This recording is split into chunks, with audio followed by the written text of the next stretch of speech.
And the thing is, I mean, I liked the pub, but it took me a long time before I could actually relax in the pub. Because when I was a kid, I always felt like I was doing being in the pub wrong. No, because banter is very important, isn't it? Oh, you've got to have the banter. You've got to uncork the banter decanter and have a glass full, haven't you? You've got to get it all going. You've got to keep the banter going, haven't you? Like it's a fire forever. It's just got to be this thing, oh, no, you tell him, it's fine. No. Anyway, we were all completely munted. Oh, of course, it's typical, until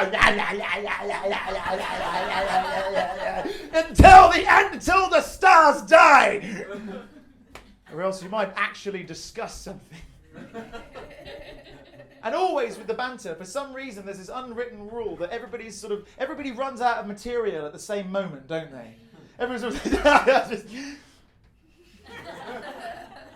and I could never handle that silence, you know. To me, I was like dying on stage, you know. I couldn't handle it. So I'm going to the loo, and I go and hide in the loo. I do this about 13 times a session.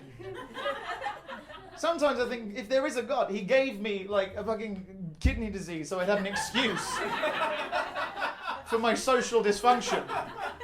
So I go and stand in the loo. I didn't need to. I'd just be there, you know, waiting for long enough to have elapsed for me to have conceivably had a wee. Because that's the great mistake you make, isn't it, I think, as a teenager, is in thinking that your friends give the remotest shit about what you're doing. It's not like I'd go back to the table and they'd be like, that was a very quick wee, Angus. Almost too quick. Guards! Wouldn't happen. So I'll be in the loo, and also another thing I used to do is I'll be standing there looking at my own reflection, replaying the conversations I just had, trying to make sure that my face wasn't doing anything weird whilst I was saying what I was saying to those people out there. Because the thing, sometimes I do this thing, I don't even do it on purpose. I play this game that I like to call My Face is Your Face, where sometimes when people are talking to me, I start, not even, just unconsciously, just start trying to copy their face with my face. So they'll be talking and I'll be going,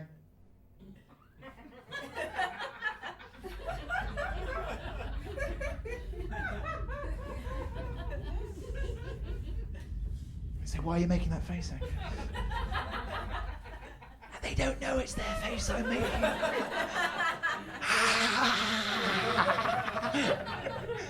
But then what would always happen is that somebody would walk in. Someone I wouldn't know would walk in, and I'd have that split-second decision. Have I been in here long enough? No.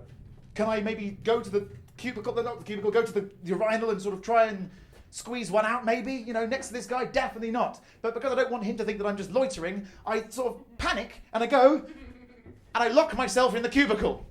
So now I'm stranded in the cubicle. But because I don't want this person, this stranger, to know that I was too scared to try and stand next to him at the urinal, I now have to fake having a poo.